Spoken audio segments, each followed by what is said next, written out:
السلام علیکم ورحمۃ اللہ وبرکاتہ۔ کیسے ہیں آپ؟ امید کرتی ہوں اللہ تعالیٰ کے فضل و کرم سے آپ سب ٹھیک ہوں گے، اور میں بھی اللہ تعالیٰ کا احسان ہے بالکل ٹھیک ہوں۔ آج پھر میں آپ کی خدمت میں حاضر ہو چکی ہوں کتاب جنت کا راستہ، اور ہم پڑھ رہے ہیں عقیدہ توحید، اور آج ہم پڑھیں گے الولاء والبراء، دوستی اور دشمنی۔ تو اللہ تعالیٰ کے نام سے شروع کرتے ہیں۔ اعوذ باللہ من الشیطان الرجیم، بسم اللہ الرحمن الرحیم۔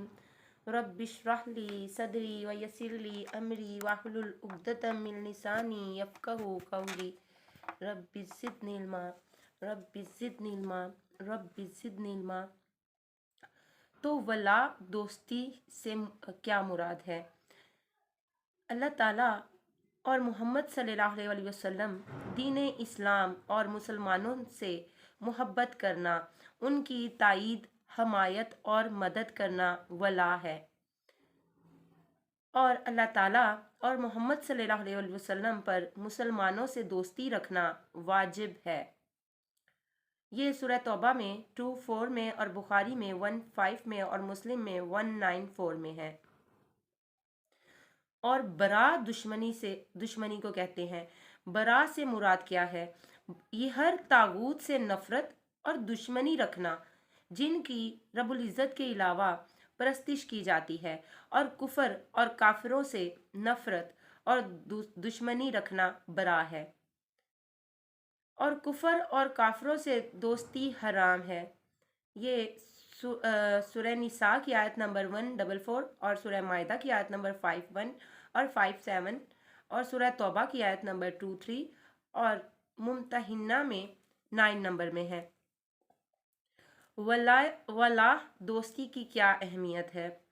انسان اپنے دوست کے دین پر ہوتا ہے۔ یہ ابو داؤد میں 4833 میں ہے، ترمذی میں 2378 میں ہے، یعنی دوستی اثر انداز ہوتی ہے۔ یہ بخاری میں 5534 میں ہے، یعنی انسان اپنے دوست کے ساتھ جتنا رہتا ہے، اس کے ساتھ رہتا ہے، تو اس کی دوستی کا انسان پر اثر بہت ہوتا ہے۔ اسی لیے کہتے ہیں دوستوں کا انتخاب کرتے وقت اچھے دوست جو ہیں ان کو اپنا دوست بنائیں، اچھے لوگوں کو اپنا دوست بنائیں آپ لوگ۔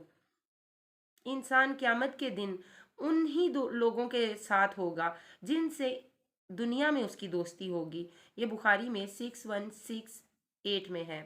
مومن کی ولا، دوستی کا مستحق کون ہے؟ مومن کی ولا یعنی دوستی کا مستحق اللہ تعالیٰ اور محمد مصطفیٰ صلی اللہ علیہ وسلم اور اہل ایمان ہے۔ یہ سورہ مائدہ کی آیت نمبر 5:5 اور 5:6 میں ہے۔ سوال یہ پیدا ہوتا ہے کہ برا، دشمنی کا مستحق کون ہے؟ سارے باطل معبود جو ہیں ان سے دشمنی رکھنی ہے۔ تمام اسلام دشمن کو کافر اور مشرک جو ہیں ان سے دوستی رکھنی ہے۔ یہ ممتحنہ میں 4 نمبر پر، اور سورہ توبہ میں 1:14 میں، اور سورہ ممتحنہ میں 9 نمبر پر ہے۔ اہل ایمان سے دوستی رکھنے کی کیا اہمیت ہے؟ تو اللہ تعالیٰ اہل ایمان سے دوستی رکھتے ہیں۔ یہ سورہ مائدہ میں 9:3 میں، اور سورہ صف میں 4 میں، آیت نمبر 4 میں بتایا گیا ہے۔ اور انبیاء علیہ السلام اہل ایمان سے دوستی رکھتے تھے۔ یہ سورہ نوح کی آیت نمبر 28، اور ابراہیم کی آیت نمبر 4:1، اور سورہ یوسف کی آیت نمبر 1:01، اور مسلم میں 4:99 میں ہے۔ جو ایمان کی بنیاد ہے، اس کی کیا دلیل ہے؟ یعنی دوستی اور دشمنی پر ایمان کی بنیاد ہے، اس کی کیا دلیل ہے؟ اللہ رب العزت کا ارشاد ہے، تَرَى كَثِيرًا مِّنْهُمْ يَتَوَلَّوْنَ الَّذِينَ كَفَرُوا لَبِئْسَ مَا قَدَّمَتْ لَهُمْ أَنفُسُهُمْ أَنْ سَخِطَ اللَّهُ عَلَيْهِمْ وَفِي الْعَذَابِ هُمْ خَالِدُونَ وَلَوْ كَانُوا مُؤْمِنِينَ بِاللَّهِ وَالنَّبِيِّ وَمَا أُنزِلَ إِلَيْهِ مَا اتَّخَذُوهُمْ أَوْلِيَاءَ وَلَكِنَّ كَثِيرًا مِّنْهُمْ فَاسِقُونَ۔ یہ سورہ مائدہ کی آیت نمبر 80 اور 81 ہے۔ آپ ان میں سے اکثر کو دیکھتے ہیں جو ان لوگوں کو دوست بناتے ہیں جنہوں نے کفر کیا، یقیناً بہت ہی برا ہے جو انہوں نے اپنی جانوں کے لیے آگے بھیجا کہ ان پر اللہ تعالیٰ سخت ناراض ہوا ہے اور وہ عذاب میں ہمیشہ رہنے والے ہیں۔ اور اگر وہ اللہ تعالیٰ پر اور نبی پر اور اس پر ایمان رکھتے ہوتے جو انہیں عذاب میں ہمیشہ مطلب جو ان کی جانب نازل کیا گیا ہے، تو وہ انہیں دوست نہ بناتے، لیکن ان میں سے اکثر لوگ نافرمان ہیں۔ امام ابن تیمیہ یہی آیت نقل کرنے کے بعد فرماتے ہیں، یہ آیت اس بات کا ثبوت ہے کہ ایمان کافروں سے دوستی لگانے کی مخالفت کرتا ہے۔ یعنی جو اللہ تعالیٰ کے احکامات کی، اللہ تعالیٰ کی آیات کو جھٹلاتے ہیں، ایسے کافروں سے دوستی رکھنے سے جو ہے قرآن اور اللہ تعالیٰ منع فرماتے ہیں۔ اور ایک دل میں ایمان والوں اور کافروں کی دوستی جمع نہیں ہو سکتی ہے۔ جس نے کافروں سے دوستی لگائی وہ اس طرح ایمان نہیں لایا جس طرح اس پر اللہ تعالیٰ اور اس کے رسول صلی اللہ علیہ وسلم کی تعلیمات کے حوالے سے ایمان لانا واجب ہے۔ یعنی ایک دل میں دو محبتیں ایک وقت میں قائم نہیں ہو سکتی ہیں کہ میں کافروں سے بھی دوستی رکھوں اور رسول اللہ صلی اللہ علیہ وسلم کے احکامات پہ بھی چلوں، تو یہ نہیں ہو سکتا ہے۔ اللہ تعالیٰ محمد صلی اللہ علیہ وسلم اور ایمان والوں سے دوستی کی کیا علامات ہیں؟ اللہ تعالیٰ اور محمد صلی اللہ علیہ وسلم یعنی اپنے دین کو بچانے کے لیے کفار کے ملکوں سے مسلمانوں کے علاقوں کی طرف ہجرت کرنا، یعنی ایسے اگر ابھی تو ایسا ہے نہیں، لیکن جہاں پر آپ اللہ تعالیٰ کی عبادت نہیں کر سکتے وہاں سے ہجرت کرنے کا اللہ تعالیٰ نے ہی حکم دیا ہے۔ مسلمانوں کی مال جان اور ہر اعتبار سے مدد کرنا، یہ سورہ توبہ کی آیت نمبر 71 اور بخاری میں 2446 میں ہے۔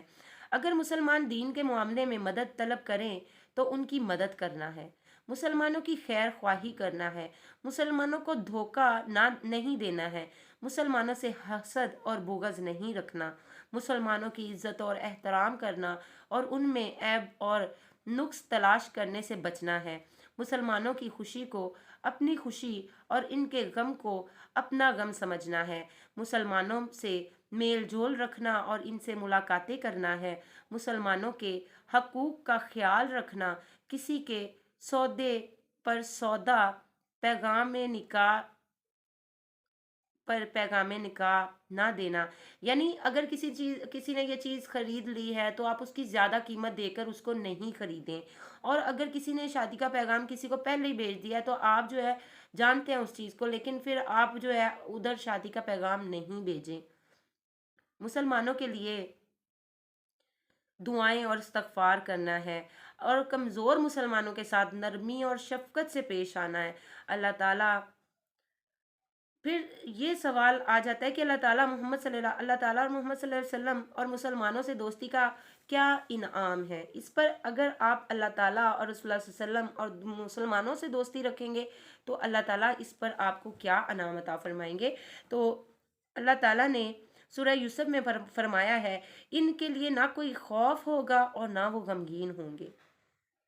اور ابو داؤد میں ہے 4681 میں، یہی لوگ کامل ایمان والے ہیں، اللہ تعالیٰ بھی ان سے محبت رکھتا ہے، یہ مسلم میں 6549 میں ہے۔ انسان قیامت کے دن اسی کے ساتھ ہوگا جس سے وہ محبت رکھتا ہو۔ قیامت کے روز اللہ تعالیٰ کے ہاں بلند مراتب اور منازل کی وجہ سے انبیاء اور شہداء بھی ان پر رشک کریں گے، جو اللہ تعالیٰ کے اور اس کے رسول کو اور نیک لوگوں کو دوست بنائیں گے اور کافروں کی مخالفت کریں گے۔